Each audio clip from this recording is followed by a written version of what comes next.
Baik, bismillahirrahmanirrahim. Assalamualaikum warahmatullahi wabarakatuh. Kami dari kelompok 2 pada kesempatan kali ini akan mempresentasikan materi mengenai High Performance Liquid Chromatography ataupun yang sering kita kenal dengan HPLC. Sebelumnya, penghormatan kami kepada Prof. Dr. Renat Rinaldi Idros, SSI, selaku dosen pengampu pada mata kuliah ini. Sebelumnya, perkenalkan terlebih dahulu anggota kelompok kami, yaitu ada saya sendiri, Cut Nurhilda, selaku moderator yang akan memoderasi presentasi pada kesempatan kali ini. Nah, dapur rekan-rekan saya yaitu Khairina Mutia Oktasya dan juga Nazwa Khalifia. Sebelum kita masuk ke materi presentasi, ada baiknya kami menjelaskan dulu skematika pembahasan yang akan kami bahas. Yang pertama, kami akan membahas mengenai definisi HPLC, yang kedua mengenai tipe-tipe HPLC, yang ketiga mengenai prinsip HPLC, yang keempat mengenai komponen HPLC, yang kelima mengenai kelebihan HPLC, dan yang terakhir ada aplikasi HPLC dalam bidang farmasi. Baik, langsung saja materi pertama yaitu definisi HPLC dan juga tipe-tipe HPLC akan dijelaskan oleh rekan kami yaitu Nazwa Khalifia. Kepada Nazwa Khalifia dipersilahkan. Baik, saya akan menjelaskan tentang definisi dari HPLC. HPLC adalah singkatan dari High Performance Liquid Chromatography atau dikenal juga dengan istilah KCKT atau kromatografi cair kinerja tinggi.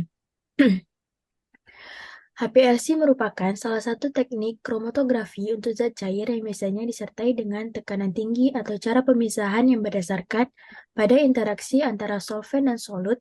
HPLC juga dapat memisahkan molekul berdasarkan perbedaan afinitasnya terhadap zat padat tertentu.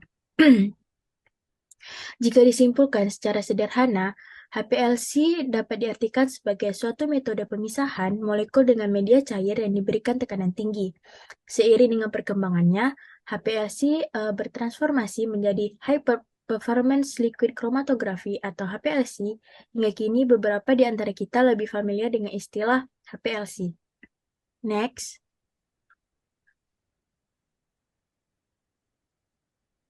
Selanjutnya kita akan masuk pada tipe-tipe HPLC. Jadi yang pertama itu ada HPLC fase normal. HPLC fase normal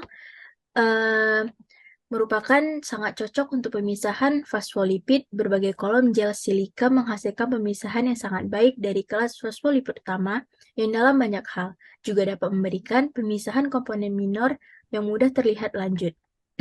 HPLC fase normal berarti menggunakan fase diam polar dan menggunakan fase gerak non-polar. Fase diam biasanya adalah silika dan fase gerak dalam berupa kloroform, dietyl ether, heksan, atau kombinasi dari semua itu.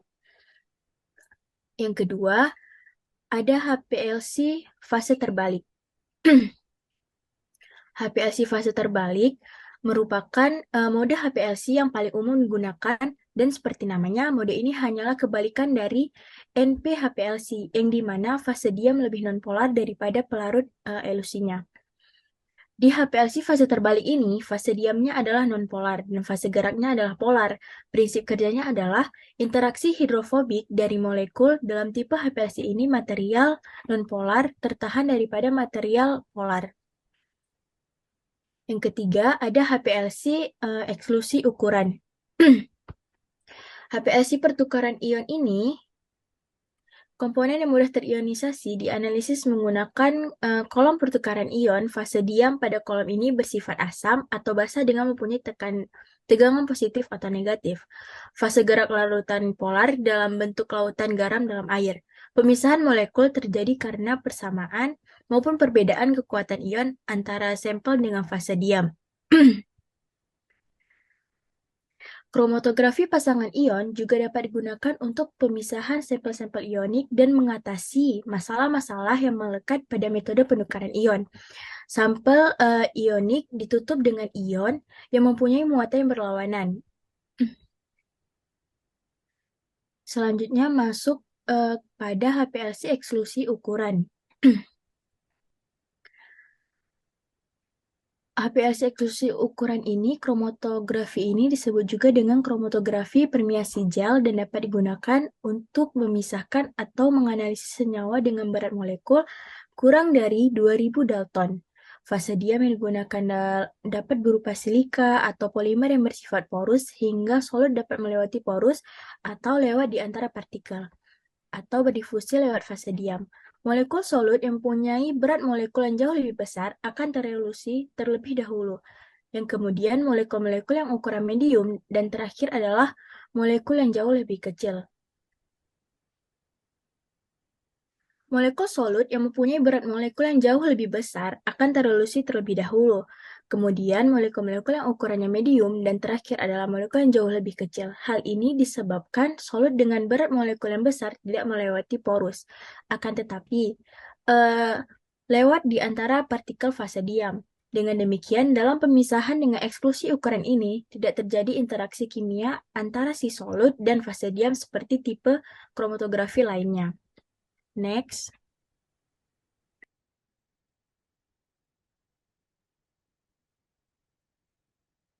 Baik, terima kasih kepada Najwa Khalifia yang telah menjelaskan mengenai definisi HPLC dan juga tipe-tipe dari HPLC tersebut. Nah, selanjutnya mengenai prinsip HPLC dan juga komponen HPLC akan saya jelaskan lebih lanjut. Nah, yang pertama kita akan membahas mengenai si prinsip dari HPLC itu sendiri. Nah, prinsip kerja PLC ini merupakan sama, yaitu pemisahan analit-analit yang berdasarkan pada kepolarannya. Nah, alatnya itu terdiri dari kolom ataupun sebagai fase diamnya dan juga larutan tertentu sebagai fase geraknya. Nah, yang paling membedakan HPLC ini dengan si kromatografi lainnya tuh adalah pada si HPLC ini digunakan tekanan tinggi untuk dapat mendorong si fase geraknya. Nah, cara kerja dari alat HPLC ini sendiri diatur dengan bantuan dari pompa fase gerak, air yang dialirkan melalui kolom pada detektor. Nah, cuplikan ini dimasukkan ke dalam aliran fase gerak dengan cara penyuntikan. Nah, di dalam kolom tersebut terjadi nih pemisahan-pemisahan dari kolom-kolom campuran. Nah, karena perbedaan kekuatan interaksi antara solut-solut terhadap fase diamnya. Solut-solut yang kurang kuat interaksinya dengan fase diam, maka dia tuh akan keluar dari si kolom terlebih dahulu. Nah, begitu juga sebaliknya, apabila solut-solut yang kuat ini, dia tuh berinteraksi dengan fase diam, maka solut-solut tersebut akan keluar dari kolom lebih lama. Nah, setiap komponen campuran yang keluar kolom dideteksi oleh detektor, baru kemudian direkam dalam bentuk kromatogram. Nah, selanjutnya ada komponen dari si HPLC.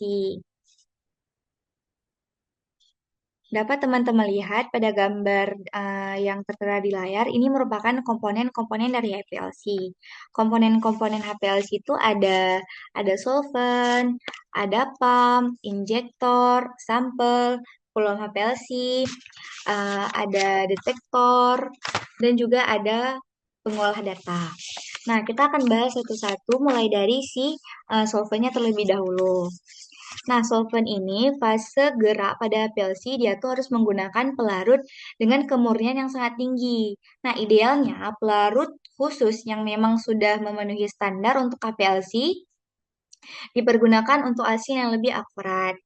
Reservoir pelarut merupakan wadah penyimpanan fase geraknya, yaitu biasanya terbentuk botol kaca dengan selang penghubung. Fase gerak di dalam HPLC ini sendiri merupakan zat cair dan disebut juga sebagai pelarut. Nah, selain berfungsi sebagai pembawa komponen-komponen campuran yang menuju detektor, fase gerak dapat berinteraksi dengan solut-solut. Maka dengan itu, fase gerak dalam HPLC merupakan salah satu faktor penentu keberhasilan dari proses pemisahan. Nah, yang kedua kita masuk ke dalam pompa. Nah, pompa dalam HPLC ini dapat dianalogikan sebagai jantung pada manusia yang memiliki fungsi untuk mengalirkan fase gerak cair melalui kolom yang berisi serbuk halus. Pada pompa ini sendiri dia tuh memiliki beberapa persyaratan nih. untuk digunakan dalam HPLC itu sendiri. Yang pertama, dia tuh harus menghasilkan tekanan sampai dengan 600 PSI.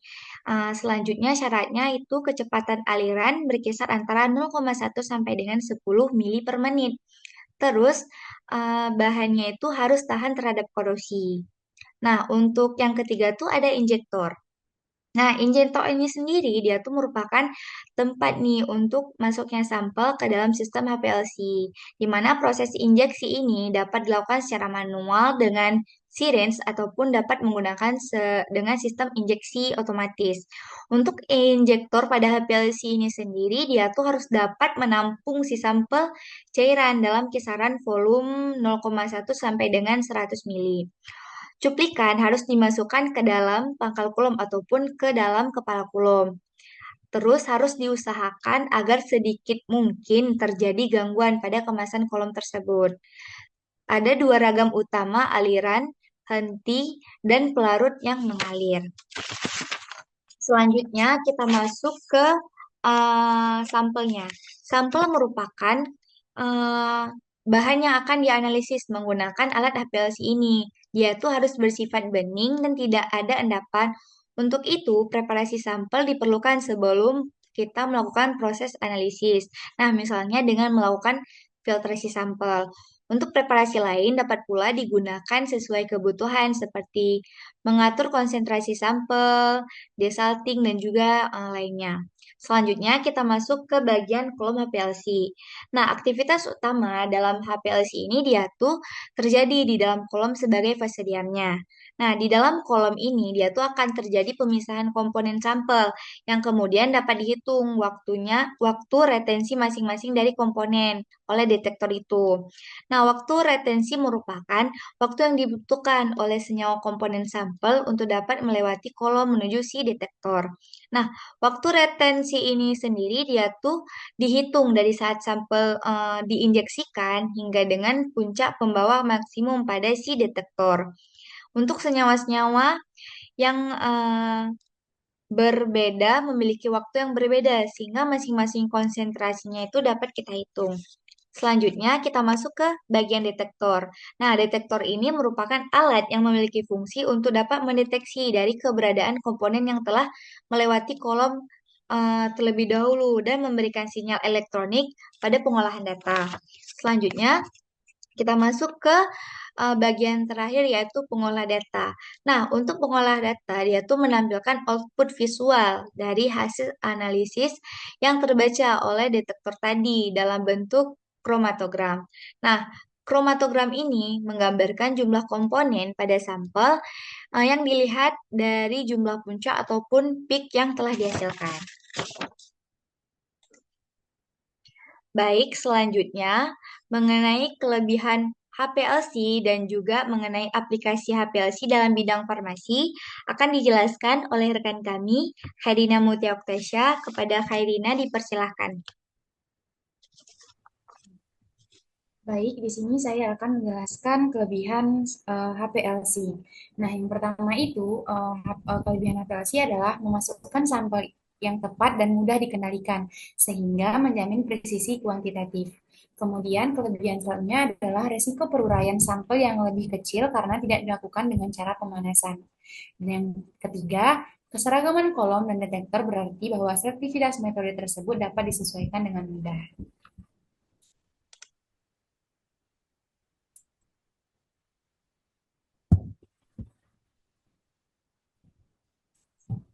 Kemudian saya saya akan menjelaskan mengenai aplikasi HPLC di dalam bidang farmasi. Nah, tujuan analisis kromatografi cair kinerja tinggi atau biasa kita sebut dengan HPLC dari obat apapun adalah untuk mengkonfirmasi identitas obat dan memberikan hasil kuantitatif dan juga untuk memantau kemajuan terapi suatu penyakit. Nah, beberapa aplikasi HPLC yang digunakan dalam bidang farmasi. Yang pertama itu ada uji identitas dan kemurnian. Uji identitas dan kemurnian merupakan evaluasi kuantitatif atau kualitatif suatu bahan yang tidak murni atau ukuran banyaknya zat pengotor yang terdapat dalam suatu materi atau bahan. Zat pengotor ini dapat berasal dari proses pembuatannya atau terbawa dari lingkungannya di mana materi atau bahan tersebut berasal. Nah, yang kedua, aplikasi HPLC dalam bidang farmasi adalah penetapan kadar obat dan quality control. Nah, untuk memastikan keefektifan suatu obat, penting untuk menentukan kadar zat aktif dari obat tersebut, sesuai dengan persyaratan yang terdapat dalam Farmakope Indonesia. Nah, dalam penetapan kadar obat diperlukan metode yang dapat menghasilkan data yang akurat dan presisi.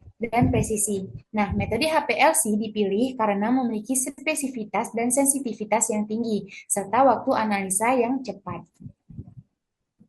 Kemudian, metode HPLC ini digunakan dalam bidang farmasi sebagai uji disolusi dan stabilitas.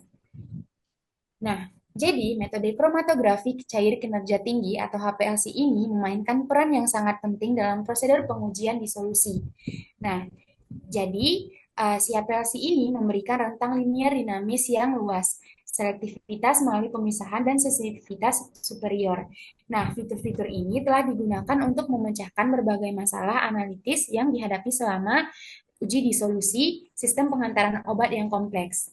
Nah, metode ini telah divalidasi untuk memastikan bahwa metode tersebut cocok untuk penggunaan yang dimaksudkan dan memberikan data yang akurat serta tepat. Nah, kajian stabilitas obat sangat penting karena kebutuhan untuk menghindari produk terdegradasi yang berpotensi toksik.